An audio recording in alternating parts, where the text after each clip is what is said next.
I think I can say with reasonable certainty that middle school is a pretty rough chapter of adolescence. Some handle it better than others, and some let their unfettered emotions and hormones get the best of them, and they make truly brave or deeply horrific choices. In a small town in northern Utah in 2017, bad choices would lead to drastic consequences. This is Below the Salt.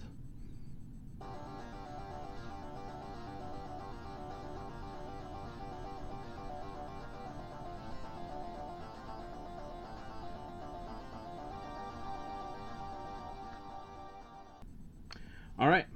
Yeah, I hated middle school. You hated middle. Well, I hated middle school I had too. a really hard time. It was I mean, it's tough for everyone. Like I said, it's a huge transitional period. Yeah, for sure. You're finding out kind of who you are when you're not like under really tight supervision all the time. Sometimes that's not like the best thing to learn.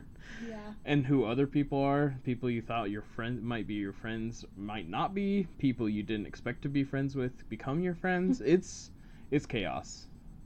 Yeah, middle school sucks. Yeah, it really does. So, our hearts go out to any of our middle school age listeners. I don't know how many of them we have, but if you have kids who are in middle school, try to take it easy on.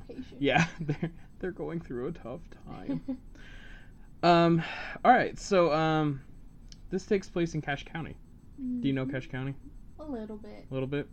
Like clearly, I know of it. Yeah, Cache County is in kind of extreme northern Utah. Yeah. Boonies. Boonies. It's a little bit in the boonies. The county seat, I believe, is Logan, and Logan is the home of Utah State University, which is definitely our third biggest school here in Utah. We have the BYU, the University of Utah, and Utah State, and USU. Yeah. So, or you mean UVU? Oh, you mean Southern Utah? No. You said USU. Oh, did I? Yeah, you meant UVU. Yes. Okay. UVU is adjacent to BYU. Cache County is like a dairy. It's all dairy farms. Yeah. They're very big into it. In fact, there's a like a famous Cache County like dairy that has like famous cheese. Yep. And stuff. So it's I think a pageant up there, like a beauty pageant. Yeah, there's it's you kind of get your all your weird small town things. Yep. It kind of bleeds into southern Idaho a little bit too. Yeah. And there's a really fun lake up there in Cache County, Bear Lake. There's may or may not have a sea monster in it. Which we may or may not be doing an episode about later. I would love if you did a Bear Lake monster episode for us. There's some fun stuff. Anyways, Cache County. Yes, Cache County. All right, so in small town, boonies. I mean, it's like a small for the boonies of Utah, it's actually a bigger town, believe it or not. Yeah, but for everywhere else. But for the Salt Lake area, it's pretty small. Anywhere out of Utah, it's boonies. True. So in Cache County in 2017. This is a really recent case. Yes, this is a very recent case. Well, it's 2020 right now, by the way. Happy yeah. New Year. Welcome to season 2. Yeah, welcome to season 2.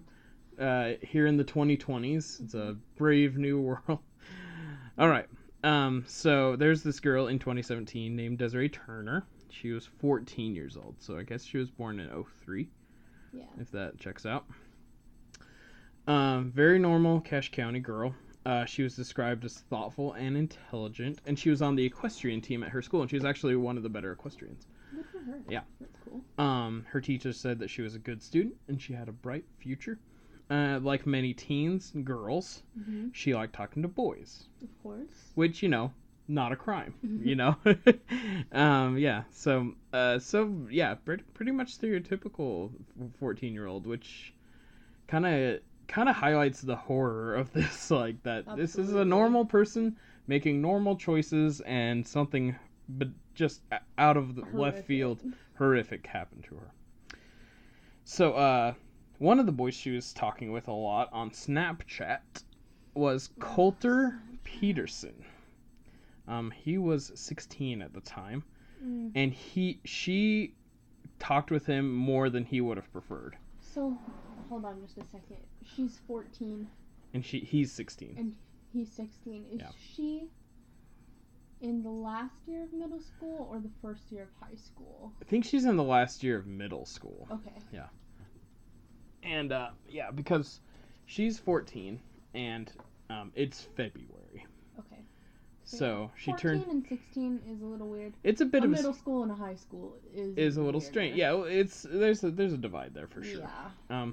But he didn't particularly enjoy her Snapchatting her as often as she did, which that happens. Yeah. Like, like that's a normal teen interaction, and figuring out what people can handle is part of navigating middle school, which sucks because finding this stuff out is kind of heartbreaking sometimes.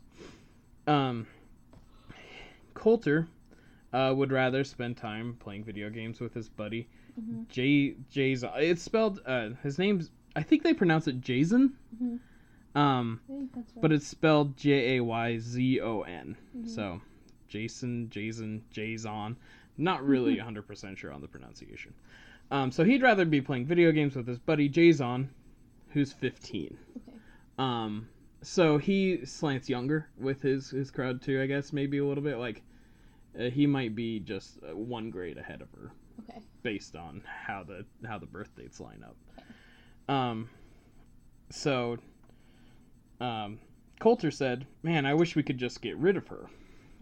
Because, he's a dumb teenage boy and he's kind of a shithead. Why not just block her? Yeah, I know. That's what I'm thinking this whole time. I'm like, there's this mechanism on Snapchat called blocking. You can just block them. So Jason replied, "Well, you've got a 6-inch blade. Why don't you do it yourself?" Because teenage boys really are the worst. Like, this is kind of how they talk. Like, I was there. I remember it. But instead of just dismissing that as, just banter or whatever, a murder plot began to form between them. Wow. Which is there's some sociopathy for sure going on here. So, it's like hard to, like, it feels like such an unnatural jump. Yeah. I feel like there's some history going on here. This must have been going on for quite some time. I don't know. Yeah, you don't just say, "Oh, I wish she wasn't so annoying. Let's just murder her at that age," Yeah. Well, yeah. Something strange is going on with these boys. So, their murder plot kicked off. Great. Yeah. Coulter and Jason initially planned on slitting her throat, since that would be a very quiet way to kill someone. And therefore they would avoid detection. But eventually the plan turned into setting up a ruse. They would pretend to want to sell her something to get her alone, and then shoot her and rob her. Oh my god. Yeah. So that's the plan they set forth. On February 17th, 2017, Coulter Peterson lured Deserae to a secluded spot next to a canal by Smithfield, which is an adjacent city to Logan, Smithfield's Skyview High School, on the pretext of having Deserae buy his knife from him. Yeah, it's kind of weird. I feel like it was Deserae probably just wanted to hang out, and that was trying to maybe seem kind of that cool, was her way in. Oh yeah, like, I'm a girl, but I want to buy your knife. Yeah. That's cool. Yeah, and again, not a crime, Also, like, how did she get out there? Like, she's 14. It's not like she could have driven herself. And I think she walked. Like, her parents would have driven her? She walked. Just walked. Yeah, she lived pretty close. It was like within a mile or two. Oh, of just like her house. I think so. Yeah, I don't have a they haven't really publicized where her house is, which is fair. But she was in the area. And she had previously, like, he talked a lot about this knife in conversation, so she had been like, "Oh yeah, that's cool. I want to see it." Okay, I guess I can see that. So she was to seem cool to the older boys. Right, exactly. I've never done that ever in my life. You've never tried to seem cool in front of older boys when you were in middle school? Not specifically one older boy either. Okay. Cool. Was that me? Yeah. Are you talking? Okay. Alright, that's funny. Yeah. It took me a second. I'm dumb. Okay. I love you. Oh, I love you too. So, he agreed to have her buy it from him for $50. I think it was actually a pretty nice knife. This 6-inch knife is pretty, depending on, like, if it's like an official Bowie knife or whatever. I think we have like a 10-inch Bowie knife and it was only like 40. Yeah. So, well, you'll all getting ripped off. Yeah. Well, that's the point, is that they're Yeah. going to rob her. So, the point is to get her to pay bring as much cash as possible. Yep. What little assholes. Yeah. So she agreed because, she wanted to, for whatever reason. We're speculating. We don't want to say, wow, Deserae, No. because she's the victim here, and she deserves every right that a victim deserves. Like you said, you've been a teenage boy before, you kind of know how they act. I've been a teenage girl before. I know how they think. So, as sad as it is, and I feel like I wouldn't have done that, but I totally get the impression for Absolutely. sure. Yeah. So these little monsters decided to capitalize on it because they're terrible people. So when she finally agreed, the meeting was set. Coulter texted Jason to have him meet there as well. Deserae arrived at the canal and the transaction was completed. After chatting for a bit, Jason, who Deserae had never met, acted like he'd lost his school ring in the muddy snow of the canal. And she had never met Jason before, and she was probably... she Snapchatted with him? No, she just Snapchatted with Coulter. Okay. Yeah. So Deserae, being a nice person, started helping them search. So she began to help them search the area, and she turned away from them. And that was supposed to be the cue for Coulter to shoot her. And Jason was like, dude, what are you doing? He actually texted Coulter, let's get this done, bro, as she was turned away. Coulter hesitated. This is the moment they'd agreed that Coulter would shoot her. But after several minutes of searching, Deserae got a text from her mom telling her to walk home. Okay, so her parents even knew that she was out with it. Yeah, I don't think... They didn't know who she was exactly with. What she was doing. She just said she was going out. For a bit, and they're like, okay. And so, as she turned to leave and walk home, Coulter Peterson shot her once in the back of the right side of her head with a .22 caliber revolver. Wow. Yeah. Where did he get the gun? I think it was either his parents or his. It's a .22. It's a very small gun. Yeah. And he's 16, so I don't think you can buy a handgun, so it must have been his parents. Okay, interesting. So she fell into the canal, bleeding, dying. Of course. They robbed her backpack. They took a total of $55 in cash, so she had an extra $5 in there they took. Her iPod, her cell phone, and they left the scene. Wow. Decker, Jason, made sure to grab the .22 caliber shell casing, he admits, as a memento. Oh my god. So he's like a budding trophy killer. A little serial killer. Yeah, absolutely. Yeah. Wow. 15 years old. Yeah. Absolutely crazy. Wow. So what's the first thing they do after they have all that money? Well, they're gonna go blow it, right? Yeah, they go to the local gas station, they buy snacks with the money. Wow. Yeah. After just attempting to murder shooting someone in the back of the head and stealing them. Murder? Yeah, murder. Murder makes me hungry. Like $2 snacks in the gas station. Yeah. Not even something cool. Right. Wow. Deserae was reported missing within an hour of the shooting. Well, that's good. Yeah. That's good. Because her mom... It's a good mom, because her mom's like, hey, you need to come home. And she probably said, okay. Would just come home, because she's a good kid, Right. So clearly if she's not home, then there's a problem. That's awesome. I like that. That is what... Probably what saved her life. Social media posts also went up very quickly. The small Smithfield community responded and began to search as the hours began ticking away. 2 family friends managed to use Deserae's phone information to ping where she had received that last text message from her mom. After 8 hours in the snow and in the very wee hours of the morning, those 2 friends who pinged her cell phone found Deserae in the bottom of the frigid, muddy canal. Wow. She was alive. Yes. Barely. Yes. Strong little girl. Yeah. Shot in the head with a .22. And now, a .22 caliber is a very, very small caliber. Oh yeah, honestly, if it was a bigger one, she probably wouldn't have survived. Well, there's different schools of thought with that. Yeah. Because a .22 caliber is so small, it tends to only penetrate one end of the skull and not leave. So if you hit it at the right angle, it tends to bounce around inside the skull, which is a definite way to kill someone. There are larger caliber bullets that will just, of course, go through the whole brain and actually leave less damage. Something about the way that this shot went off, it entered the brain and had a straight path and then stopped when it hit the other side of her skull. Just stopped. Didn't ricochet, which actually is very, very lucky. Seriously? If it had ricocheted anymore, or if it had fractured the other side of her skull, she very well could have bled out. Wow. Yeah.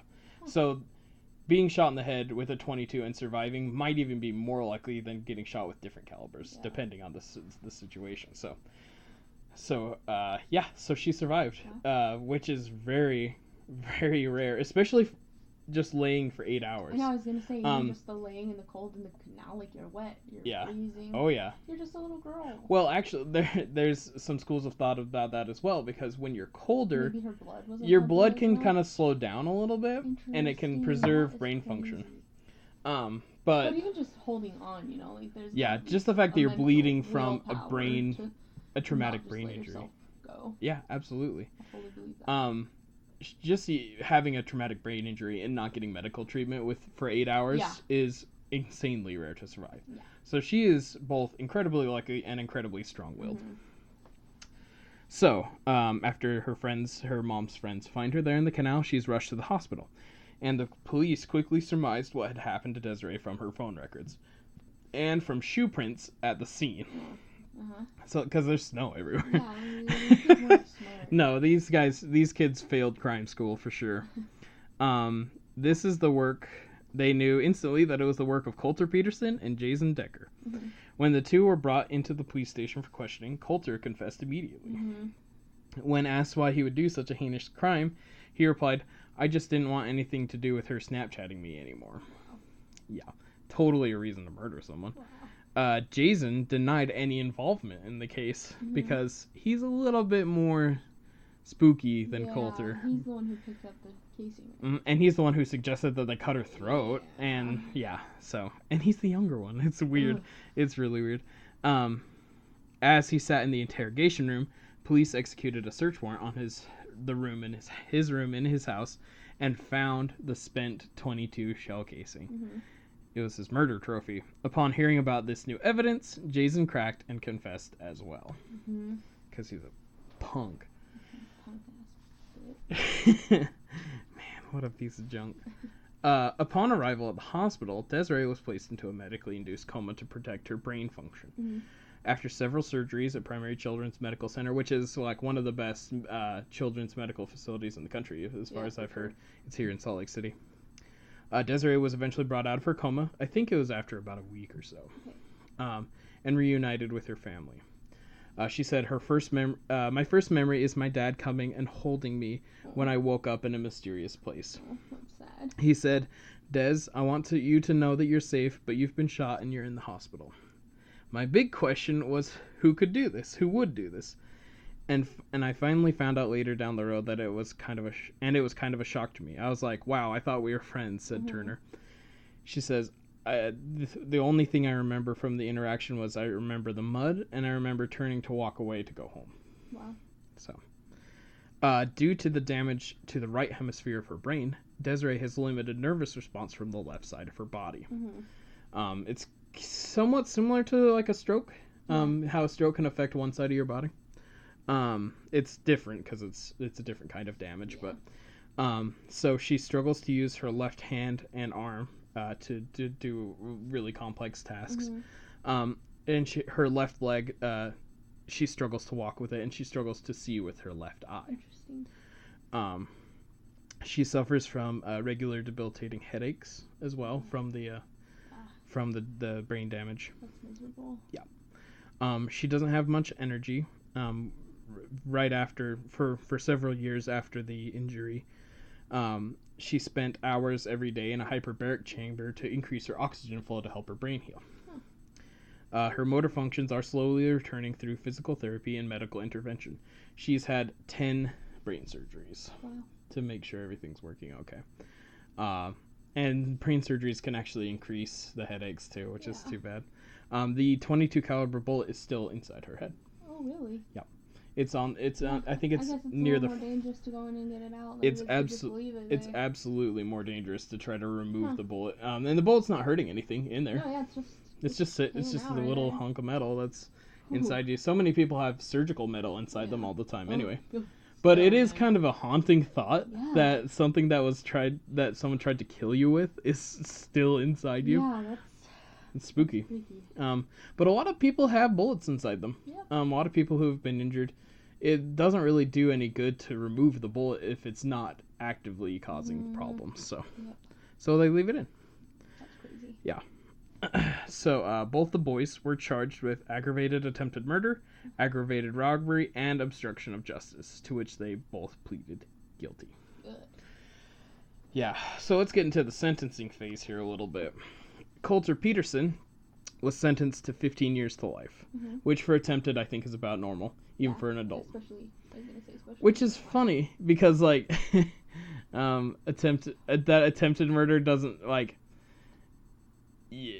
attempted murder, of course, because it's not actually murder, doesn't have the same penalty. Interesting. I mean, you think about like the intention was to murder them. To do the same. Just because you were bad at it. Just because you failed. Mean you should be punished less. Yeah, but at the same time, we can go on and on about what we think of the prison system, so we won't go into it too much. Especially in regards to sentencing minors today. We'll just report on what happened. Correct.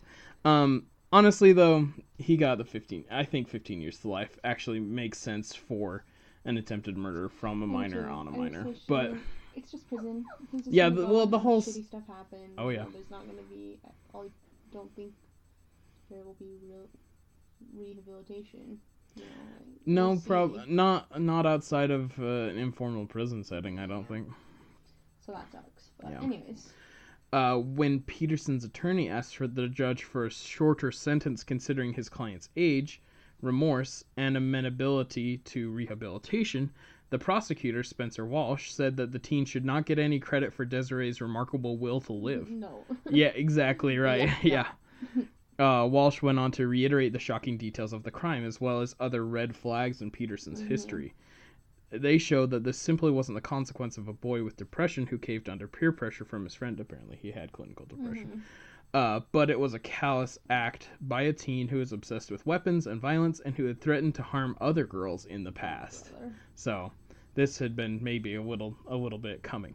And if he had threatened to harm other girls in the past and it was a matter of record... Why wasn't it being taken care of? Well, I mean, if he didn't commit a crime in the past... I know, but still, like... Yeah.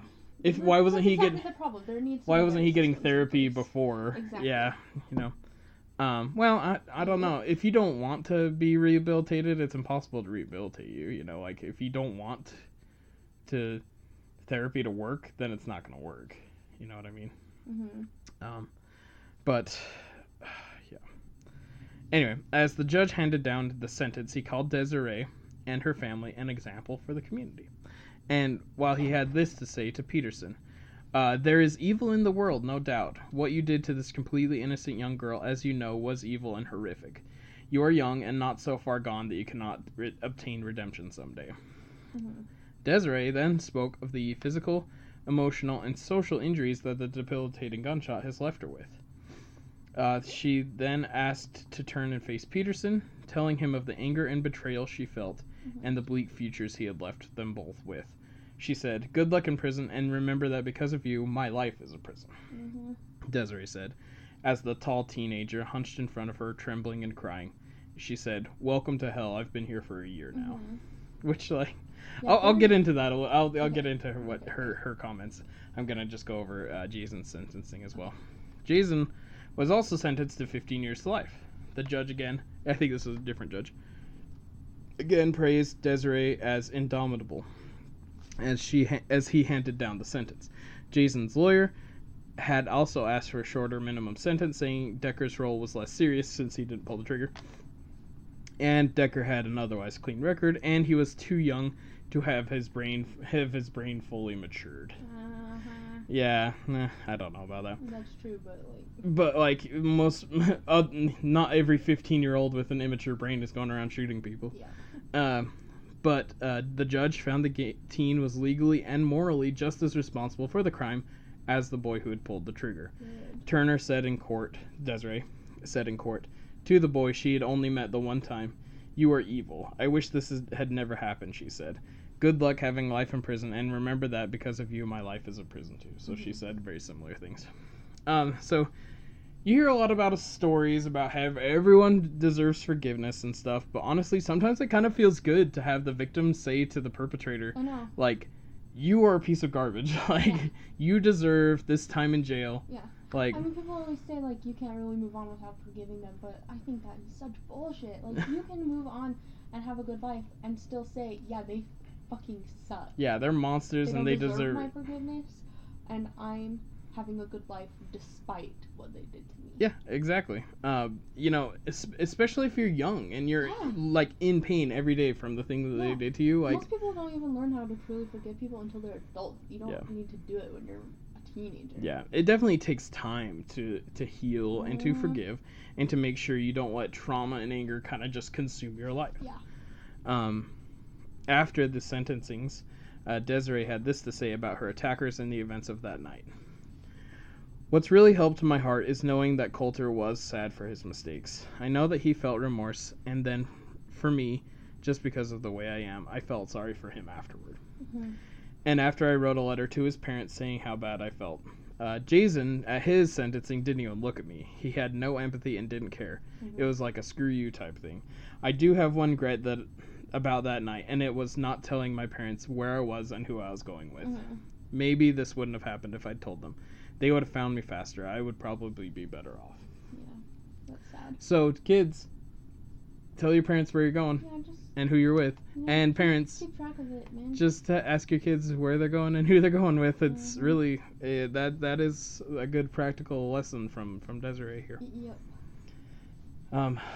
Let's see. Yeah, that's important, especially these days where it's so easy for us to stay in touch with cell phones and everything. Oh, yeah, for sure. Like, I don't want to blame Desiree's parents at all because this is none of their fault. Well, and this is such a drastic circumstance too. Like, and it's not like 9 times out of 10. It's not even like she was just a bad kid hanging out with a bad crowd and thinking one day she's gonna get in trouble. It was totally random, you know. Totally random. No idea.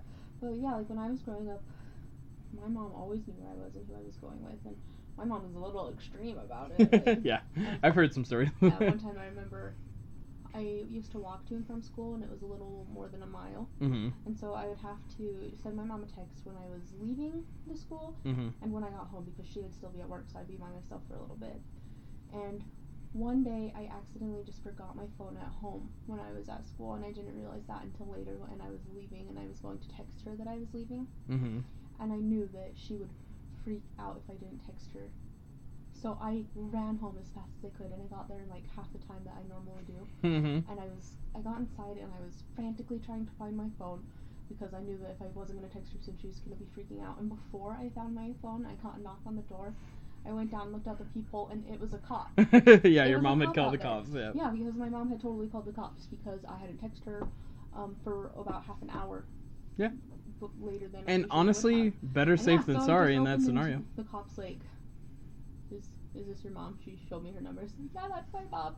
I was like crying. I'm like, I know I didn't text her yet, but I can't find my phone. Can I please just use your phone? And so the cop let me use her cell phone to call my mom and just tell her what was going on. But yeah, I mean, better safe than sorry. Exactly. That half hour could save someone's life. Yep. So it's really important.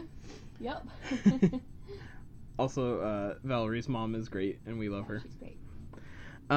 Once an accomplished award-winning equestrian, Deserae can't help but mourn her old life. She said, I did sit down in my room and just cry because it was a really sunny day and I wanted to go out and ride, but I couldn't. Mm-hmm. However, she does her best to spend most days looking forward, even though there's nothing certain about her future. She said, what I want in the future is no pain. I don't know if that will happen, but that's what I potentially want. Good for her. Deserae forges forward with the support of her family and community. I was going to say her community's been really great too. I think I'm getting into some stuff about her community in a second. Okay. I don't want you spoiling it. Then talk faster. Oh, sorry. Jeez. Okay, well, I'll just crack that whip. Okay. In August 2019, Deserae and her family passed out free gun locks at the Cache County Fair. Oh, cool. Deserae said she was trying to bring awareness to the danger of guns and children's safety and not trying to make any sort of political statement. Cool. She just literally got shot, and so she's like, yeah, I got shot. If Coulter's parents had a gun lock on their gun, maybe I wouldn't have been shot. Yeah. Her mother, April, said that they were surprised at some of the reactions they've gotten from people. She says, "We're getting responses from both sides of the spectrum. Mm-hmm. We realize that people who already had gun locks and others avoid us like we're trying to make a statement. We're just trying to get people with guns to protect children by giving out gun locks." The Turners gave out 2,500 gun locks, donated by a Project Child Safe program sponsored by the National Shooting Sports Foundation. So it's a group of gun owners who are like, hey, be responsible with your own guns. Yeah. You know, like, it's not like they're like some big Second Amendment thing. Like, yeah, I think everyone who owns a gun legally should believe in being responsible with their guns and not letting their kids get hurt. Yeah. In October 2019, so just a few months ago, cool. Deserae was crowned homecoming queen at Green Canyon High School in North Logan, Utah. It's really cool. Yeah, go ahead. And her whole trials. Well, not her whole trial, but clips. Yeah, there are clips of her talking to the boys. Yeah, like the statements you were talking about are up there. They're really neat, and she seriously is such a brave. She's super cool. Like, I totally respect her. Yeah. After some initial shock at being named homecoming queen, she tried to downplay the importance. She said, "It's just homecoming queen. There's nothing special about that."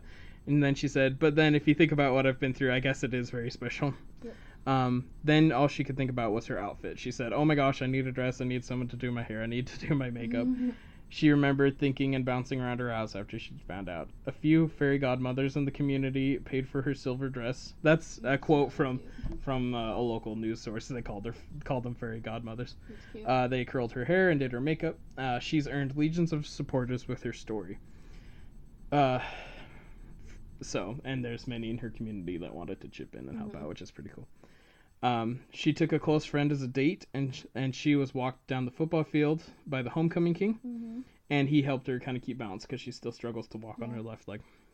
And she said, "All that's enough to make a girl feel special. It just gives you that comfort and love that, yes, I am truly loved. Everyone needs to know that feeling after they've been through an experience like mine," which is really cool. Yeah, that's awesome. Yeah. Yeah, it's so nice to have a more uplifting story. Isn't that nice? Like, no one died. Yeah, it's great. No one was... and just to hear that she's kind of thriving afterward is really cool. Yeah. So, that's a survival story for us. Great. Did you like it? I loved it. Cool. Desiree is really cool. She is really cool, and I wish her the best in the future. She's probably graduating here in a few months. Yeah, I think is she a senior this year? I think she's a senior this year, or she might be junior. I think seniors do homecoming, right? It's always a senior. Yeah, I think seniors are homecoming and juniors are prom. Well, that's awesome. So, yeah. So, best of luck to her in her future. Yeah, good for her. Yeah. After this very uplifting story, don't forget to join us next week with our new 3 monthly episodes. Yes. Next week is going to be a rough one, though. Yeah, next week is pretty rough. So we're take you back. On Instagram, we're going to be teasing the upcoming Mondays episodes on Fridays. So on Fridays, keep a lookout for the tease, and on Mondays, the episodes will come out, and it's the first 3 Mondays of each month. Yep. So and if you want to guess on our Friday tease, if you get it right, we'll give you a shout out in the episode. For sure. We'd love to hear from you guys. Yep. So until then, I'm Jack. I'm Valerie. And this is Below the Salt.